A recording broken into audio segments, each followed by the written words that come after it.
G.R.. शिक्षण या आपल्या यूट्यूब चॅनलमध्ये आपणा सर्वांचं पुन्हा एकदा सहर्ष स्वागत।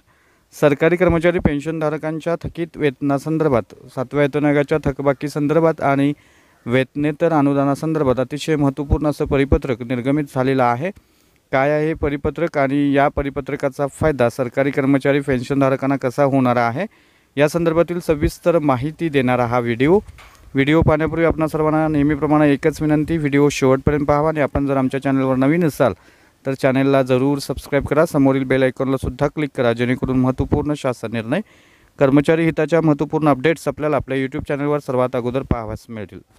जसे की आपण स्क्रीनवर पाहताय, महाराष्ट्र शासनाचं दिनांक 29 डिसेंबर 2023 रोजीचं निर्गमित झालेलं हे परिपत्रक महत्त्वपूर्ण आहे। याचा विषय अतिशय महत्त्वपूर्ण आहे।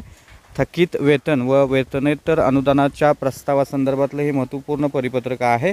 याच्यामध्ये असं नमूद केलेलं आहे की 13 सप्टेंबर 2022च्या परिपत्रकानुसार 22 जून 2023 आणि दिनांक 7 जुलै 2023 त्याचबरोबर 14 डिसेंबर 2023 रोजीच्या बैठकीच्या अनुषंगानं आयुक्त पुणे व सर्व जिल्हा समाज कल्याण अधिकारी यांना 7व्या वेतन आयोगानुसार थकीत वेतन अदा करण्याबाबत सुस्पष्ट प्रस्ताव तसेच नमूद बाबींची तपासणी करून शाळानिहाय थकीत वेतन व वेतनेतर अनुदानाचे प्रस्ताव शासनास सादर करण्याबाबत कळवण्यात आलेलं होतं। त्यानुसार आयुक्तालयामार्फत देखील दिनांक 24 मे 2023 व दिनांक 10 ऑक्टोबर 2023 रोजीच्या पत्रान्वये तसेच दिनांक 4 ऑक्टोबर 2023, 12 ऑक्टोबर, 3 नोव्हेंबर आणि 6 नोव्हेंबर 2023 रोजी सर्व जिल्हा परिषद कार्यालयांची व्हिडिओ कॉन्फरन्सद्वारे बैठका घेऊन संबंधितांना निर्देश देण्यात आलेले होते।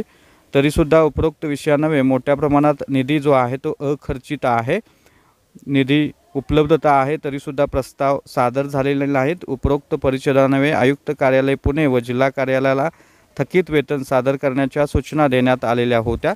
तथापि शासनाकडे आतापर्यंत अल्प प्रमाणात प्रस्ताव प्राप्त झालेले आहेत, तरी शासनास थकीत वेतन व वेतनेतर अनुदानाचे प्रस्ताव का सादर करण्यात आले नाही या संबंधित खुलासा मागवून 5 दिवसात शासनास तो सादर करावा अशी विनंती देखील करण्यात आलेली आहे। त्यामुळे निधीची उपलब्धता असताना थकीत वेतन आणि 7व्या वेतन आयोगाची थकबाकी अजूनही अद्यापही वितरित करण्यात आलेली नाही आणि ही बाब जी आहे ती अतिशय गंभीर आहे। त्यामुळे या संदर्भातला खुलासा मागवण्यासंदर्भातलं हे महत्त्वपूर्ण असं परिपत्रक आहे।